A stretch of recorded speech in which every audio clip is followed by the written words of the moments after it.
It's the morning after the night before, and we're beachcombing through the exploded litter bin that currently constitutes the insides of our heads.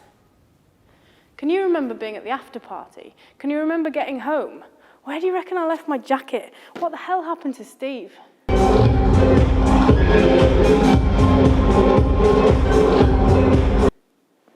Let's start back at the beginning.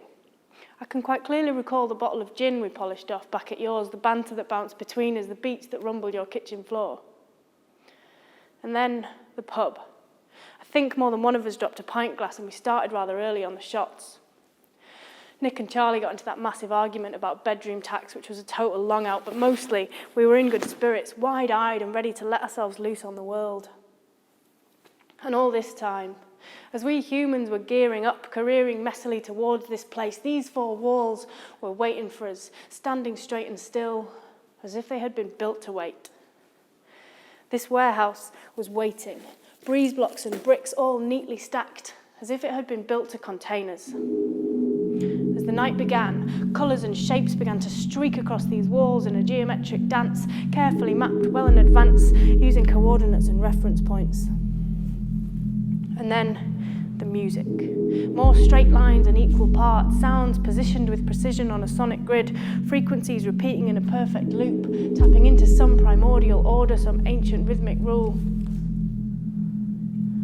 And then we tumbled in, all curves and wiggles and fluid and nonsense, our speech skidding erratically across the 4/4 constant, limbs jerking like electrocuted frogs, eyes rolling about in sockets, flesh sweating, skin flaking and replenishing.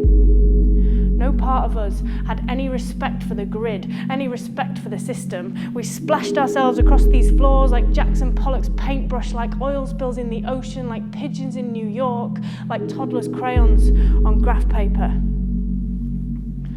And all this time, these walls stood straight and still, holding us like a giant concrete cradle, as if they had been built to hold us.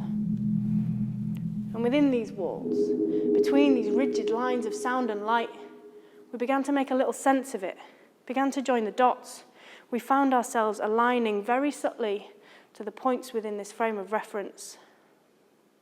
Take Kirsty, a tangled noodle of a human, clutching in her chest a deep sadness from a love gone sour, concerns about her daughter's health, a raw dread regarding the debt she's in and the job application she's left for Sunday, but keeping herself sane simply by punching one arm repeatedly into the air. Or Ted, who sometimes cannot answer in one breath, who sometimes finds it oh so hard to breathe at all. His heartbeat found a way to settle as he stood in the doorway, letting the bass run through him, rolling up a fag and chatting to a stranger. And I can remember this warmth between us, this warmth that seemed to come in somehow on the offbeat in the space between the lines, a split second of silence in the cacophony when all was peaceful, and I felt like I could tell you anything. Can you remember how that felt? And after that, it all becomes a little hazy, but I guess we must have zigzagged off again in disparate groups with hair in knots and spills down tops and heads full of tunes and wild ideas about where to go next. And as for the frame of reference, I think it got bent completely out of shape and later thrown into a skip. And more than one of us was sick, and more than one of us lost the plot, and more than one of us laughed louder than we had all year.